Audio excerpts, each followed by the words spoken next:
Hi kabayan! Welcome sa DOF Hearts Series. Dito malalaman niyo kung paano pinupondohan ng DOF ang hearts ng bagong Pilipinas. Kamakailan, sinuporta ng DOF bilang miyembro ng Interagency Committee on Tobacco o IAC Tobacco ang pag-require sa lahat ng online tobacco sellers na mag-implement ng mas striktong age verification systems. Dahil dito, mas mapapalakas ang tobacco regulation at mapoprotektahan ang mga kabataan mula dito. Tumutulong ang DOF sa pag-oversee ng implementation ng RA 9211 o Tobacco Regulation Act of 2003.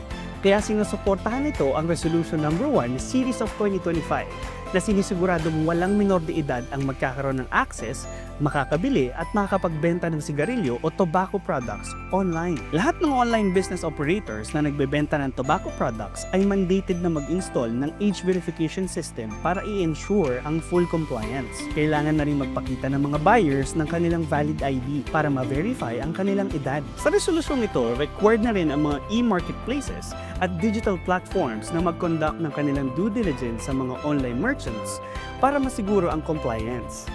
O siya, kita-kits tayo sa susunod na episode ng DOF Heart Series. Hanggang sa muli!